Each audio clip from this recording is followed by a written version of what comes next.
লোকসভা নির্বাচনের আগে বড়সড় সাফল্য বক্সিরহাট থানার পুলিশে। টাকুয়ামারি এলাকা থেকে গ্রেপ্তার কেএলও লিঙ্কম্যান। প্রসঙ্গত 2023 সালের 4 নভেম্বর তুফানগঞ্জ 2 নম্বর ব্লকের টাকুয়ামারি এলাকা থেকে তাজা বোমা উদ্ধার ঘিরে চাঞ্চল্য ছড়ায়। পরবর্তীতে পুলিশের বোমা নিষ্ক্রিয়কারী দল তাজা বোমাটিকে নিষ্ক্রিয় করে। এরপরই তদন্ত শুরু করে বক্সিরহাট থানার পুলিশ। তদন্তে উঠে আসে মনোজিৎ বর্মন নামে এক যুবকের নাম। এরপরে চলতি মাসের 5 তারিখ অসম থেকে গ্রেপ্তার করা হয় মনোজিৎ বর্মনকে। এরপর তাকে আদালতে পেশ করা হলে বিচারক তাকে 10 দিনের পুলিশি হেফাজতের নির্দেশ দেন।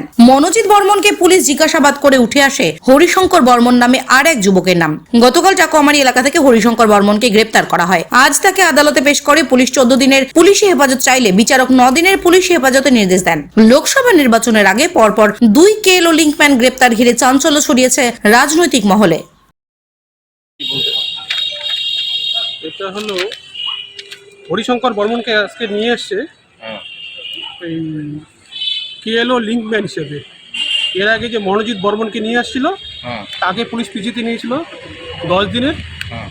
সেই তাকে ওই জিজ্ঞাসাবাদ করে এর নাম পাওয়া গেছে, ঠিক আছে।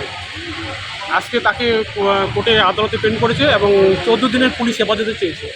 তো মাননীয় মুখ্য বিচার বিভাগীয় ম্যাজিস্ট্রেট তুফানগঞ্জ তাকে 9 দিনের পুলিশ হেফাজত দিয়েছে। 9 দিন পরে তাকে আবার কোর্টে তোলা হবে।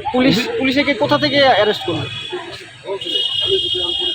এটা হলো ওই মনোজিৎ বর্মনকে জিজ্ঞাসাবাদ করেই পেয়েছে। এখন কলার থেকে অ্যাকচুয়ালি পুলিশ কলার থেকে অ্যারেস্ট করেছে ওই আশেপাশে টাকুয়ামারি বক্সিরহাট থানার জুরিডিকশনের মধ্যে থেকে। অভিযোগ কি তার বিরুদ্ধে? অভিযোগ হলো ওই যে এও নাকি ওই মনোজিৎ বর্মনের সঙ্গে ওর সাগরের হিসাবে কাজ করেছিল, বোমা আনতে সহযোগিতা করেছিল। বোমার ম্যাটেরিয়াল নিয়ে আসে, বোমা তৈরি করে এবং আরও কোথায় বোমা আছে সব পুলিশ পিছিয়ে চেয়েছে তাকে ওই সব বোমা আরও কোথায় কোথায় আছে এবং বোমা আনতে সহযোগিতা করেছিল, তাই তো? হ্যাঁ, মনোজিতের কাছ থেকে এর নাম পাওয়া গেছে। মনোজিতের কাছ থেকে যে বোমা উদ্ধার হয়েছিল টাকুয়ামারিতে সেই আনতেও সহযোগিতা করেছে মনোজিৎকে সহযোগিতা করেছে এবং মনোজিতের কাছ থেকে এর নামও পাওয়া গেছে, ঠিক আছে। সেই ভিত্তিতেই তাকে অ্যারেস্ট করা হয়েছে। মানে এসটিএফ এবং পুলিশ, বক্সিরহাট পুলিশ যৌথ সহযোগিতা এটা অ্যারেস্ট করলো। টাকুয়ামারি এলাকা।